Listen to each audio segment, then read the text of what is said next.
रही है कि एक ही चौपाई में भगवान ने 8 कांडों में लीला करके दिखाया है, और वह चौपाई है कि गई गोरी गरीब निवाजो और सरल सबल साहिब रघुराजो। गई को भगवान राम ने बालकांड में बहुरा है, गरीब का निवाज अयोध्या कांड और आरण्य कांड में किया है, सरल भगवान किष्किंधा कांड और सुंदर कांड में रहे, सबल लंका कांड में, साहिब उत्तर कांड में और रघुराजू लवकुश कांड में। इस प्रकार से एक ही चौपाई में भगवान ने 8 कांडों में लीला करके दिखाया है। और हमारी कथा चल रही है अयोध्या कांड में कि अयोध्या कांड में भगवान राम ने गरीबों का निवाज कहाँ कहाँ किया है। तो जैसे ही देवताओं ने माता सरस्वती जी की प्रार्थना किया और कहा, बोले माँ कुछ ऐसा करो कि राम जी और राज्य को त्याग कर वन को चले जाएं। सरस्वती जी खड़ी खड़ी पछता रही, विचार करने लगी, बोले ऊंच निवास नीच कर तूती और देखी न सकहीं पराई विभूति। बोले इनका निवास तो ऊंचा है लेकिन करतूत इतनी नीची है कि पराय सुख इन्हें ऐश्वर्य इन्हें देखा नहीं जाता। लेकिन जब आगे का विचार किया तो माता सरस्वती जी प्रसन्न होकर अयोध्या आई और नाम मंथरा मंदमती और चेरी के कई घेरी और अजस पिठारी ताही करी और गई गिरामती फेरी। जो मंथरा नाम की दासी थी माता केकई की, उसकी मति को पलट दिया। अच्छा, मंथरा की मति को क्यों पलटा? अरे माता कौशल्या जी की दासी थी, माँ सुमित्रा जी की भी दासी थी, और वर्णन ऐसा आता है कि राजा दशरथ जी की 300 रानी थी। तो विचार कीजिए कितनी दासी रही होंगी। तो किसी की भी रानी की दासी की बुद्धि फेर देती, लेकिन मंथरा की ही बुद्धि को क्यों फिरा? क्या कारण है, क्या वजह है? ये विचार करने वाली बात है। माता सरस्वती जी ने मंथरा की ही बुद्धि को फेरा। क्यों? क्योंकि यह मंथरा जो है पूर्व जन्म में एक यक्षिणी थी और इसका दामाद जो था हिरण का रूप धारण करके घूम रहा था। तो राजा केकई ने जैसे उसे बाण मारा, इसने कहा, बोले महाराज मैं यक्षिणी हूँ, ये मेरा दामाद है, मैं इसे जिला लूंगी, आप इसे छोड़ दीजिए। जब राजा केकई नहीं माना, बाण मार दिया, तो उसने श्राप दिया, बोले राजन जिस प्रकार से तूने मेरे दामाद को मारा है, बोले ठीक इसी प्रकार से जब विधाता मुझे अगला जन्म देगा तो तेरी बेटी के ससुराल में जाकर ऐसा षड्यंत्र रचूंगी कि जिसके कारण तेरे दामाद की मृत्यु होगी। और वही यक्षिणी आकर मंथरा हुई और ऐसा षड्यंत्र रचा जिसके कारण राजा दशरथ जी की मृत्यु हुई। पहला कारण। दूसरा कारण ऐसा आता है कि यह मंथरा पूर्व जन्म में राजा बलि की बहन थी। जब भगवान ने वामन का अवतार धारण करके राजा बलि के राज्य को छीन लिया तो इसने भगवान को श्राप दिया कि जैसे आपने हमारे भाई के राज्य में विघ्न डाला है, ऐसे विधाता अगला जन्म देगा तो मैं भी आपके राज्य में विघ्न डालूंगी। तो वही राजा बलि की बहन आकर मंथरा हुई। तीसरा कारण ऐसा आता है कि माता कौशल्या जी को जैसे संदेशा मिला तो माता कौशल्या जी से भूल हो गई। उन्होंने अपनी दासी से कहा, बोले मेरा राम अगर राजा हो गया तो मैं तुझे 2-3 गांव की और जागीर दे दूंगी। अब दासी प्रसन्न होकर जा रही थी, मार्ग में मंथरा मिल गई। बोले क्यों प्रसन्न क्यों हो? अब उसने जैसी सारी बात सुनाया कि देख मैं माता कौशल्या जी की दासी हूँ, इस कारण मेरा इतना फायदा हुआ। और बोले तुझे तो कोई फायदा नहीं हुआ। तो ये बात मंथरा के हृदय के चुभ गई और मंथरा जैसे ही माता केकई के भवन में गई लंबी लंबी सांसें लेने लगी। माता केकई ने कहा, बोले मंथरा सब कुशल से तो है? राजा दशरथ, राम, लक्ष्मण, भरत, शत्रुघ्न। मंथरा ने कहा, बोले माई आज राम को छोड़कर और किसे कुशलता हो सकती है जिसे राजा और युवराज पद दे रहे हैं? तो मंथरा कहती, बोले माई आपका बेटा परदेश में है, पूते विदेश है ना सोचे तुम्हारे, पूते विदेश है ना सोचे तुम्हारे, जाने पिया वर्ष ना हो हमारे, पूते विदेश ना सोचे तुम्हारे, पूते विदेश ना सोचे तुम्हारे, जानत हो हमारे।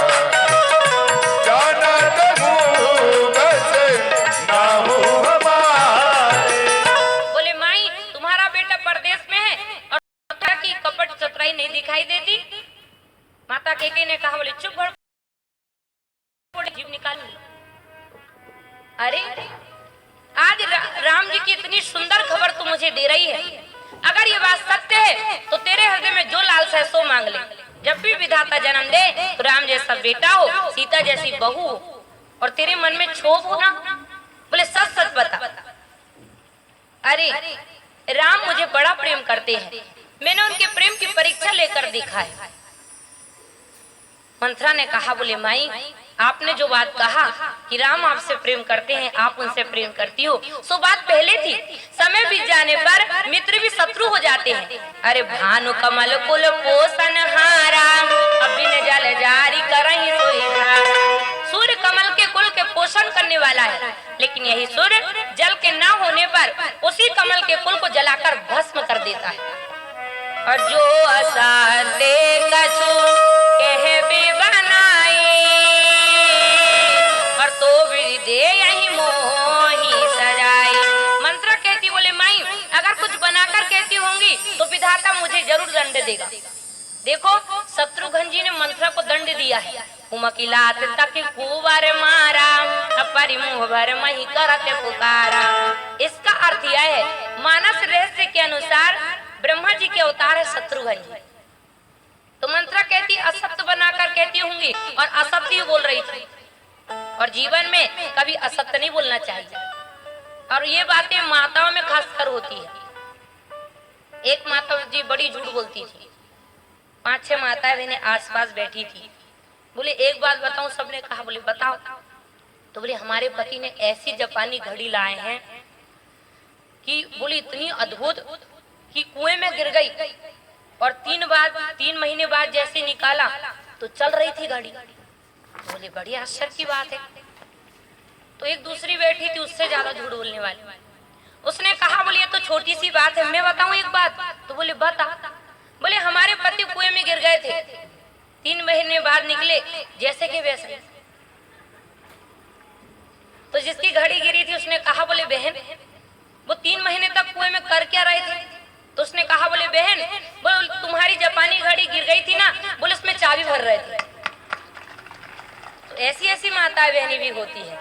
लेकिन आज मंत्रा कहती है कि कद्रु विनता ही दीन दुख है और तुम ही कौशला देवे। अच्छा गोस्वामी जी कहते हैं, कही काही कोटि के कपटे कहानी। करोड़ों स्तोत्रों की कहानी कही, लेकिन गोस्वामी जी ने नाम किसका लिखा, कद्रु विनीता का। ये कद्रु विनीता कश्यप जी की 13 पत्नी में से 2 है। दोनों में झगड़ा हो गया एक बार, किस बात को लेकर कि कद्रु का कहना पड़ा कि सूर्य के जो घोड़े की जो पूंछ है वो काली है, और विनीता का कहना पड़ा कि सफेद है। तो बोले ठीक है, जो जीतेगा हारने वाले उसकी दासी बन जाएगी। तो बोले ठीक है। अब कद्रु ने सर्पों को कहा, बोले जाओ सूर्य देवता के रथ के घोड़े की और पूंछ में लपट जाओ। सर्प लपट गए तो पूंछ काली दिखाई देने लगी। तो कद्रु ने विनीता से कहा, बोले देख घोड़े की पूंछ काली है। तो विनीता कद्रु की दासी बन गई। कद्रु करोड़ों प्रकार से विनीता को दुख देती थी। विनीता ने 2 अंडे रखे, एक अंडे में से 500 वर्ष में फोड़ा, उसमें से अरुण देवता निकले जो सूर्य देवता के सारथी हैं, और दूसरे अंडे को 1000 वर्ष में फोड़ा जिसमें से गरुड़ देवता निकले जो भगवान विष्णु जी के वाहन है। तो गरुड़ जी ने जैसे अपनी माँ की व्यथा को देखा तो गरुड़ जी ने सर्पों को खाना चालू कर दिया। पहले गरुड़ जी सर्पों को नहीं खाते थे, लेकिन अपनी माँ के दुख को देखकर और बड़ा क्रोध आया। कद्रु ने कहा, बोले इस प्रकार से तुम हमारे पुत्रों को नहीं खा सकते। तो बोले तुम हमारी माँ को दासीपन से कैसे मुक्त करोगी। तो बोले स्वर्ग से अमृत ला दो। गरुड़ जी गए, युद्ध किया और तब और वही अमृत लेकर आए, समन्वय किया गया। अब जैसे अमृत कद्रु को दिया, दासीपन से मुक्त हो गई विनीता। इंद्र ने वह अमृत का कलश जो था वापस ले गए। तो कहने का तात्पर्य है कि कद्रु ने विनीता को नाना प्रकार से दुख दिया। इसलिए गोस्वामी तुलसीदास जी महाराज कहते हैं, कहीं कहीं कोटि का कपट कहानी, करोड़ों सौतों की कहानी कही, लेकिन नाम सिर्फ कद्रु विनीता का। और वर्तमान में तो मनुष्य एक पत्नी नहीं संभाल पाता और दो पत्नी की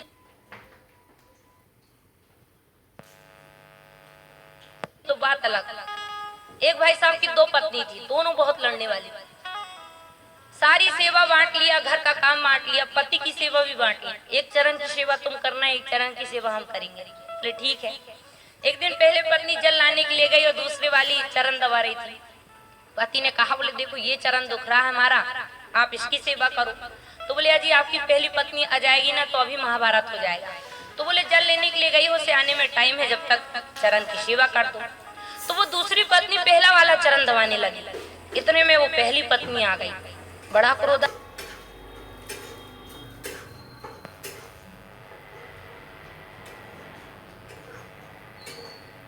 आया।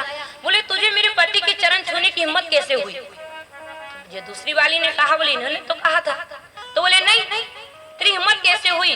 मुक्का बांधा और अपने पति के चरण में एक मुक्का मार दिया। बोले तुमने हमारे पति के चरण को छुआ? ले। बोले मैंने तेरे पति के पांव में मुक्का मार दिया। अब वो दूसरी वाली को क्रोध आ गया। बोले तूने मेरे पति के चरण में मुक्का मारा? बोले रुक मैं तुझे अभी बताती हूँ। वो अंदर गई और मोटा सा डंडा लेकर आई और अपने पति के चरण में एक डंडा मारा और कहा, बोले देख तेरे पति के चरण में और मैंने डंडा मार दिया।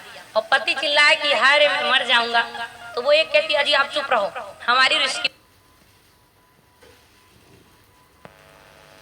की बात चल रही है। इसने कहा, बोले तुमने मेरे पति के चरण में डंडा मारी? बोले रुक मैं तुझे बताती हूँ। वो अंदर गई, चूल्हा जल रहा था, एक लोहे की छड़ी को गर्म किया और लेकर आई और कहा, बोले तूने मेरे पति के चरण में डंडा मारी? बोले ले, मैंने तेरे पति के पांव में छेक दिया। अब इसको बड़ा क्रोध आया। इसने कहा, बोले तूने मेरे पति के चरण को इस तरह से जलाया? बोले रुक मैं तुझे अभी बताती हूँ। तो जो दूसरी वाली पत्नी थी उसने अपने पति के चरण को पकड़कर और घसीटते हुए ले गई और ले जाकर जलते हुए चूल्हे में ठूस दिया। तो कहने का तात्पर्य यह है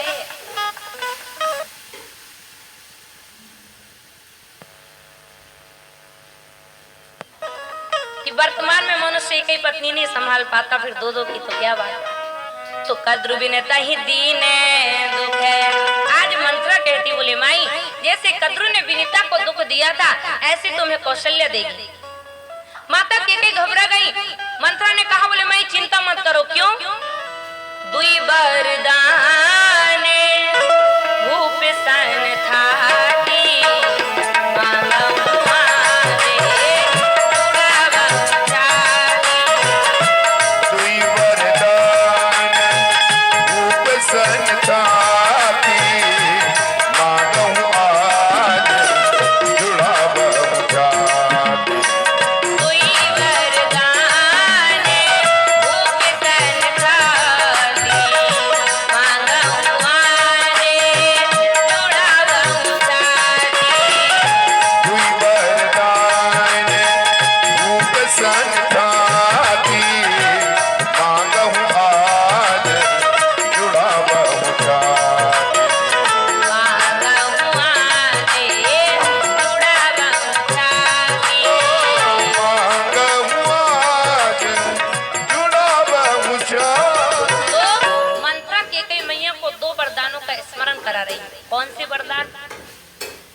देवासुर संग्राम में जाने के लिए तैयार हुए तो माता कैकेयी भी तैयार हो गई। बोली महाराज मैं भी चलूंगी।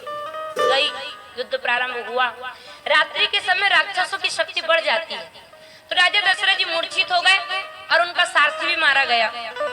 तो माता कैकेयी ने घोड़े की रस्सी को मुख में दबाया और इतने बाणों की वर्षा किया जिससे राजा दशरथ जी के प्राणों को बचाया। युद्ध चरण सीमा पे पहुंचने वाला था कि राजा दशरथ जी मूर्छा से जागे, सारथी भी आ गया। इतने में राजा दशरथ जी के रथ के पहिए का धूरा टूट गया तो तुरंत उतरकर माता कैकेयी ने उस धूरे की जगह अपना हाथ लगा दिया।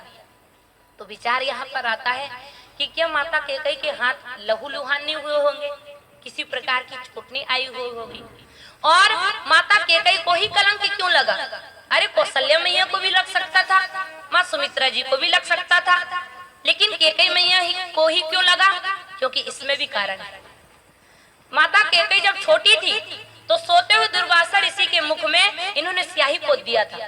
तो दुर्वासा ऋषि ने श्राप दिया, बोली कैकेयी तुझे तो ऐसा कलंक लगेगा कि इतिहास बन जाएगा। इन्होंने दंड चुरा लिया था। दुर्वासा ऋषि ने दंड मांगा, तुरंत कैकेयी मैया ने दे दिया। तो दुर्वासा ऋषि ने आशीर्वाद दिया, बोले कैकेयी तू जब चाहेगी तब तेरा हाथ वज्र का हो जाएगा। तो जब चाहती थी कैकेयी मैया तब उनका हाथ वज्र का हो जाता था। दूसरा कारण ऐसा आता है कि विश्वावसु नाम का जो गंधर्व था, जब अयोध्या में गान करने के लिए आया तो राजा दशरथ जी ने कहा, बोले तुम यहीं रुको। उसने कहा, बोले महाराज मैं जब तक इंद्र नहीं कहेंगे मैं कहीं नहीं रुकता। तो माता कैकेयी ने चिट्ठी लिखी और बाणों द्वारा पहुंचाया स्वर्ग में कि हमारे बल पर राज कर रहे हो और इस गंधर्व को हम रोक नहीं सकते, इतना अभिमान तुम्हें। इंद्र ने विश्वावसु नाम के गंधर्व को वापस पहुंचाया और कहा, बोले जब तक राजा दशरथ जी ना कहे तब तक स्वर्ग मत आना। और देवताओं ने विचार किया, कैकेयी ने हमें ऐसे कड़वे वचन कहा है, अगर कलंक की बारी आएगी तो हम इसी के ऊपर कलंक रखेंगे। इसलिए माता कैकेयी को ही कलंक लगा। तो आज राजा दशरथ जी ने देखा कि माता कैकेयी के कारण हमें विजय प्राप्त हुई है। तो राजा दशरथ जी ने कहा, बोले कैकेयी वरदान मांग लो। कैकेयी मैया ने कहा, बोले महाराज मैंने तो आपके प्राणों की रक्षा की, ये मेरा कर्तव्य था, मेरा धर्म था। राजा दशरथ जी ने कहा, बोले कैकेयी तुम्हें वरदान मांगना ही पड़ेगा। तो माता कैकेयी ने कहा, बोले महाराज धरोहर के रूप में रखिए, जब समय आएगा तो जरूर मांग लूंगी।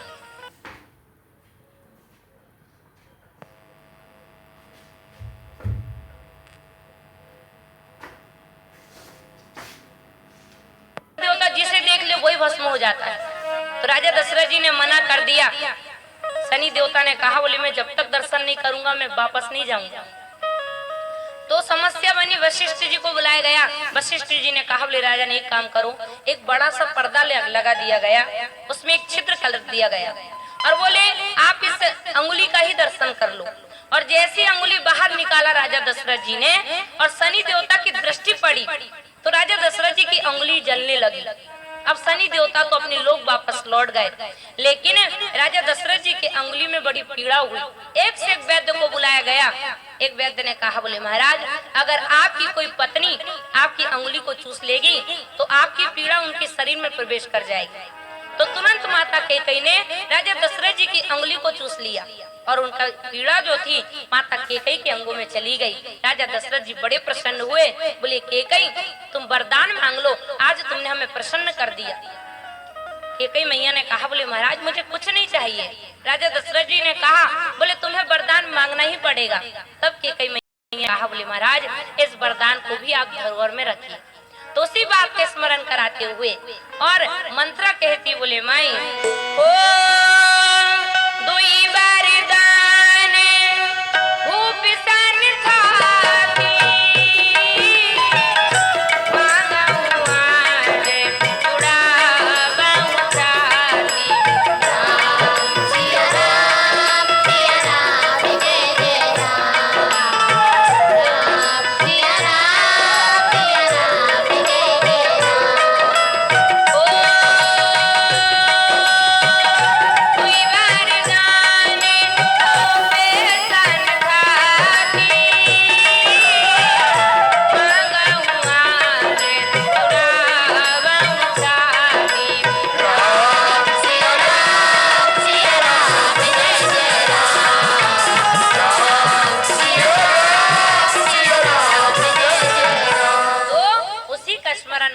कैकेयी मैया को कराया और कोप भवन का सामान सजाकर कोप भवन पहुंचा दिया।